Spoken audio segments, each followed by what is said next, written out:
Hello friends. Welcome to the Eastern Front channel. Today we will talk with you about the memoirs of Friedrich Paulus adjutant, Arno von Lenski, who fought with Paulus until he was captured in 1943.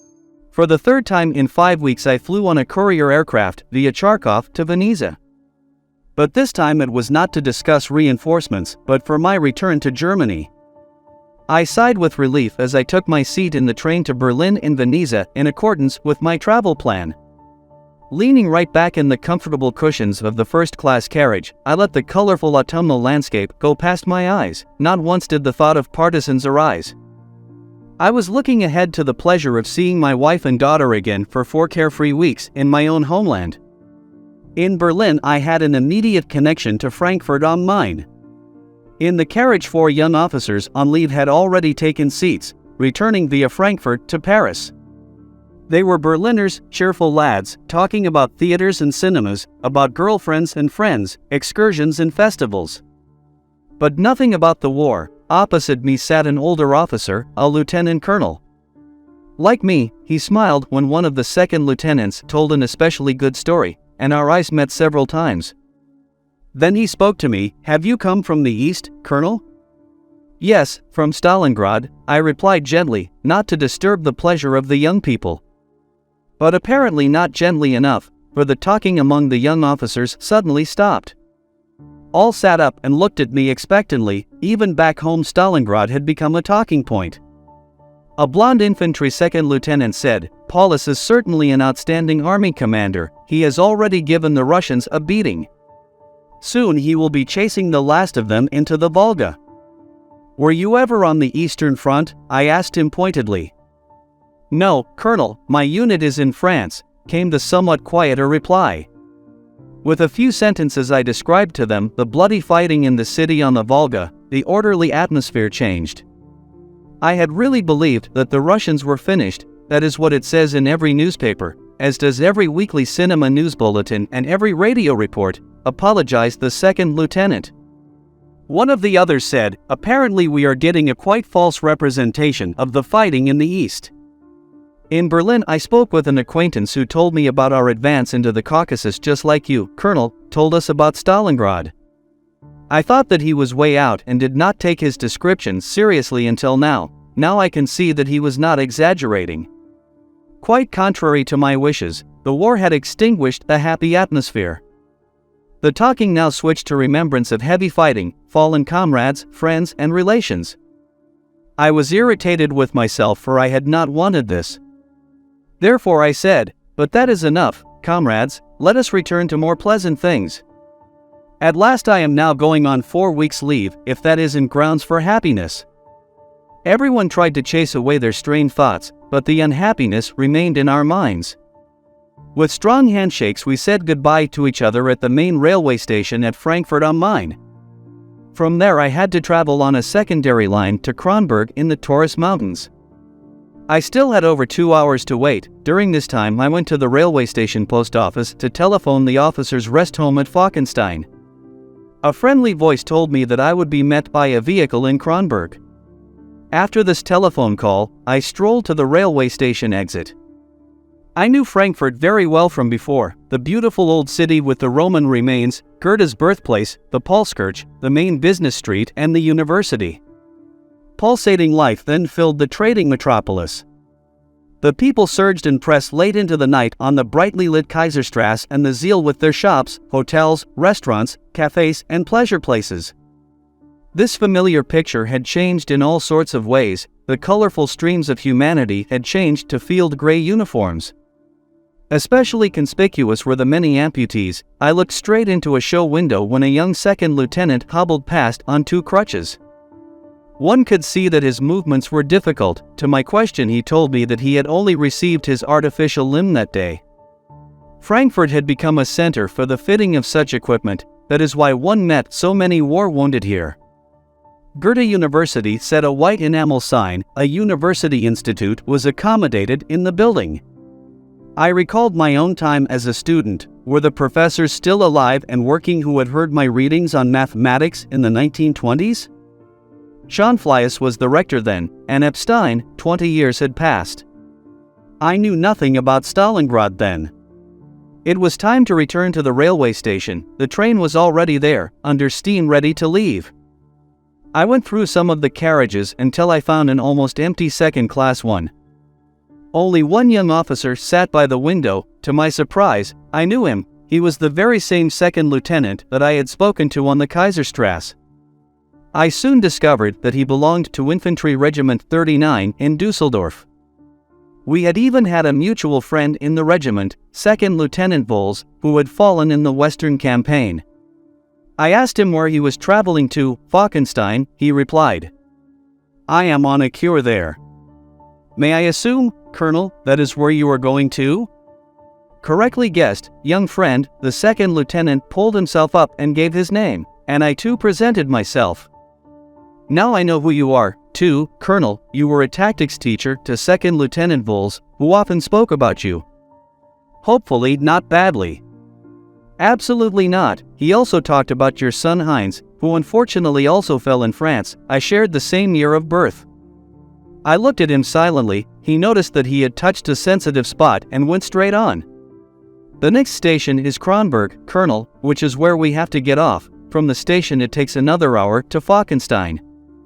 We will be driven. I have ordered a vehicle from the chief doctor. Of course you'll come with me. The vehicle driver was already waiting for me on the station platform. We drove off once my luggage had been put in the boot. The contours of the dark Taunus Mountains rose sharply into the sky. Like a golden disk, the sun was already apparently deep on the horizon. I took in the aromatic mountain air in deep breaths. Homeland air. How many times I had previously wandered here in happy company with a filled rucksack on my back. I especially liked the ridgeway from Bad Nauheim to Neuwied am Rhein along the lines, the old Roman border wall, whose watchtowers and castles were still identifiable everywhere. At a fast pace we neared the Falkenstein cure place. The rest home was on the near edge of the town, closely nestled into the woods. The vehicle drove through a wide open gate to a large building with an entrance of broad steps. This was the administrative building. Left and right of it, and built in the same style, stood several other smaller buildings. The whole was framed with garden spaces in which the autumn flowers were already blooming in lavish splendor. We are here, declared my companion. If you permit, I will show you around tomorrow morning, but now we must go upstairs, where we are already awaited. On the steps stood an officer, a senior staff doctor, as I established when I got nearer.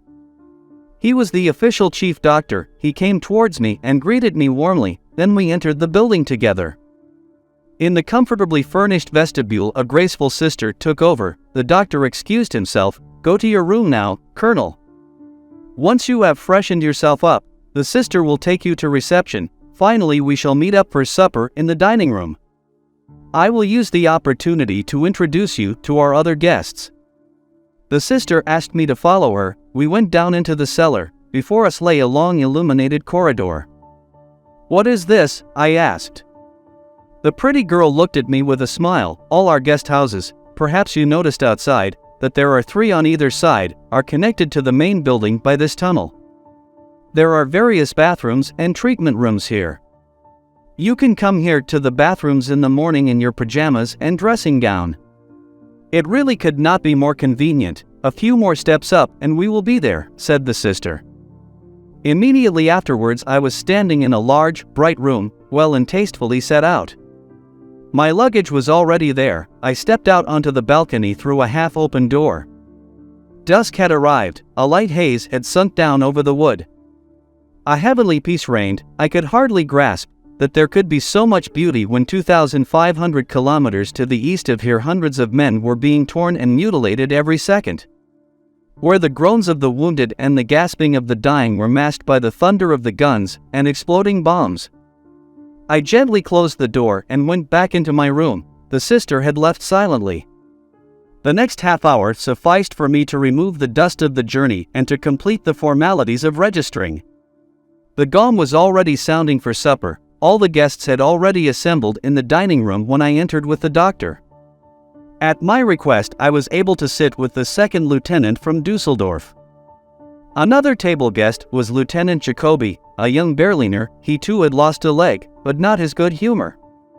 I soon became fully accustomed to the routine. Every day we made a little walk in the woods or sat in the park in the mild autumnal sun. They could have been completely carefree days for me if the subject of Stalingrad had not existed. Every day I waited tensely for the Wehrmacht report. Every day the name of the city came up. But what I wanted to hear was that Stalingrad was entirely in our hands did not come. As the longed-for report had still not arrived after 2 weeks, unrest grew in me. Astoundingly for me, almost all my fellow guests, even the village inhabitants, had great confidence in General Paulus. "He will soon do it, then hopefully the war will soon be over," said an old farmer, with whom I often had a chat. But Paulus himself replied to my greetings card at the end of September, "Everything's still just as when you left." On the day of my arrival in Falkenstein I was visited by my wife and daughter. Unfortunately there were drops of sorrow in the cup of joy at our reunion. My mother-in-law was dying, completely paralyzed. She lay in a sanatorium near Darmstadt. I was unable to see her again before she closed her eyes for the last time a few days later. Afterwards my wife and my daughter joined me for the rest of my cure at Falkenstein. With them, and together with the 2 young officers, I went once to Frankfurt. Lieutenant Jacobi had suggested a visit to the cinema there. It could be that he wanted to take my thoughts off Stalingrad. In order to be able to move about more freely, we all went in civilian clothes. My wife had already brought everything necessary on her first visit. The chief doctor had given us leave for the whole day. We went in a horse-drawn carriage to the station at Kronberg. "Like a country party," said my wife, smiling. "Like almost 10 years ago when we drove in a horse-drawn coach of the 3rd Cavalry Division from Weimar to Twyford, Belvedere, Bad Berka, or on the Ettersberg. How lovely it was then! We watched the workers in the fields from the moving train. The potato harvest was in full swing. We saw only women and children, at the most only one old man among them. But no, here were also some young men, French prisoners of war. The main burden of the work fell on the shoulders of the women. They took the hundredweight sacks to the wagons, drove the plow behind obstinate oxen and organized the prisoners, many of whom knew nothing about farming. A leave train was arriving as we got off at the main railway station in Frankfurt. Excited women and children were clamoring at the barriers. The first soldiers, laden with bursting backpacks and other bits of luggage, were leaving the carriages. The officers were carrying heavy suitcases. It could only be a leave train from France or Belgium. What had the fathers, husbands and sons brought with them? The thoughts of presents only increased their joy at seeing each other again, which was manifested in happy calls, holding each other, and crying. 14 days leave was a 14-day festiva. It left no room to think that the lovely, rare things bought with worthless occupation money had been legally stolen from the French or Belgians. A terrible contrast to this joyousness was offered by the farewell scenes on another platform. On the board on the controller's cabin were the names Frankfurt am Main to Dresden, Krakow, a train heading to the Eastern Front. Here too were soldiers with their wives or mothers in their arms, holding children by the hand. Silently they approached the barrier. Tears flowed from several white-faced women. Will he return? Are we looking at his dear face today for the last time? And what then? What has the war done for us? Furtively I took a look at my wife. The tears were shimmering in the corner of her eyes too. I knew that she was thinking of our only son Heinz, who had fallen in France 2 years ago. In a few days' time she would be standing at this same station and watching the departing train carrying me off to the east. To what fate, she sighed, what sorrow and distress this unholy war has already brought us, and still no end in sight. We strolled along the Kaiserstrasse, just as upon my arrival 14 days previously, field grey dominated the human throng. But today I noticed that there were also considerable numbers of brown and black uniforms, officials, security service, and SS people. Stones and walls also have ears here, my wife whispered to me. A critical word spoken aloud can result in an immediate arrest. It is especially bad in Frankfurt. You have to be very careful here. Is that why you have been so shy and taciturn? I asked. You yourself have repeatedly warned me to be careful. Today thinking otherwise is no longer accepted. We had agreed with the 2 injured officers, who found walking on the pavement quite difficult, to have lunch in the Frankfurter Hof. It was already 12 o'clock when we entered. Previously one could hardly find a free place, but today only a few tables were occupied. Our companions were already waiting for us. We took our places. At the neighboring table sat 2 men and 2 women, apparently 2 married couples, who I estimated must be in their late 40s. I had hardly given them a thought when I heard the word Stalingrad. The city a heap of rubble. There were tears in the eyes of one woman, evidently the mother of the letter writer. Her husband stroked her hand. "Don't worry, mother, he is still alive." After lunch we made our way to the cinema. It was an insignificant film then running in the cinema at the Eskenheimer Tower. I have long since forgotten the title, as we were mainly interested in the newsreels. As we had plenty of time, we decided against taking a tram and went on foot. I looked concernedly at Lieutenant Jacobi, who was having difficulties with his artificial leg, but he laughed when I told him to go slower. We were able to obtain 5 box seats. The afternoon show was already almost sold out, whilst there were hardly any visitors in the evenings. It seemed that no enemy aircraft dared fly to Frankfurt in the daytime. The weekly news show began with pictures of the Eastern War scene, also of Stalingrad burning. German troops stormed forward as if on exercise. Some, also as if on exercise, gave firing cover while others ran loose. Who on earth had filmed this? The spectators, among them many wounded soldiers, greeted this with laughter, whistles and calls of swindle. This was really a strong blow. The severity of the fighting was concealed, brushed aside. The swearing and complaining in the auditorium increased. Then something suddenly happened. Somebody was pulled out of one of the rows and pushed through one of the exits on the side. The security service was at work. Various calls of protest were loud. Then a deathly silence reigned. Fear won over fact. Thoughtfully I left the cinema and the main film with my companions. The days in Falkenstein passed in a flash. Swimming, woodland air, peace in the company of my dear ones gave me new strength and health. But the doctor was not content with the intermediate examinations and suggested extending the cure. I refused. Paulus had already written saying that my return was expected on the given date. So I had to keep to the 4 weeks. On the October 16th I stood with my wife and daughter, as well as my newfound friends, for the last few minutes on the platform in Frankfurt. I gave a final wave from the moving train. From Berlin I took the courier train to Veneza and flew on from there on the courier aircraft to Golubinskia. My deputy collected me with the car from the airfield. On the way I noticed several changes that had occurred among the staff during my absence. My friend Volter had been transferred as chief of staff to a corps outside our command. In contrast, there was nothing really new at the front in Stalingrad. Only in the north of the city had our divisions been able to push back the Red Army's advanced positions near Orlovka, take the tractor factory and push forward to the Volga.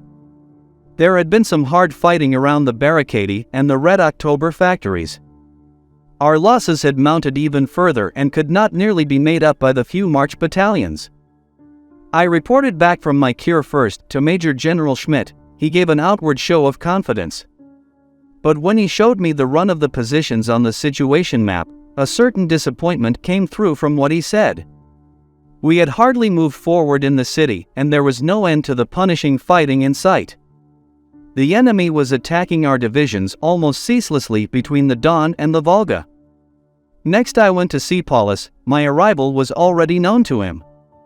His first question after receiving my report was, "What have you to say about Halder's departure?" I had heard nothing about it until then. Puzzled, I asked him, "When was Colonel General Halder dismissed, General?" On the September 24th, his successor is General of Infantry Zeitzler. Apparently, this change among the generals had hit Paulus hard. He had worked with Halder, had been his deputy and prized him highly. Is it known why Halder was sacked, General? Obviously not. But I recall that Halder repeated in my presence that Hitler was opposed to his own opinion. It may be that he was uncomfortable about this, but tell me now what happened to you during your 4 weeks in Germany and how your recovery went. We sat together for a long time. Paulus listened to my report without interrupting. I mentioned also what I had heard about him several times, that the commander-in-chief of the 6th Army would soon finish off the Russians, and then the war would come to an end. Paulus smiled tiredly. That would be fine, Adam, but for the time being we are far from it. The Army High Command ignored our warnings about the north flank. That is why the situation has become even more serious. Several days ago, I received alarming news from the 44th Infantry Division on the northern bank of the Don Bend of strong Soviet troop movements from east to west, and troops assembling along our front. The 376th Infantry Division reported similarly. The enemy appears to be ready to attack into our deep flank. And I have nothing with which to confront this deadly danger. Our divisions are bleeding in Stalingrad. The Army High Command has again authorized me to attack the city and to give me 3 new war strength divisions. Unfortunately, only 5 sapper battalions were allocated to us, as if they could take the city. The general spoke the last words bitterly. The nervous twitch in his face had become stronger. Lieutenant Zimmermann had told me shortly before I went in about Paulus's general state, and old intestinal pain had become noticeable again. That was quite a series of bad tidings. I excused myself with mixed feelings. My leave deputy was already sitting waiting in the office. I wanted to resume my duties that evening. This was only a small part of Arno von Lenski's memories. I am waiting for your discussions in the comments. Also, do not forget to like the video, subscribe to the channel. See you all soon for now.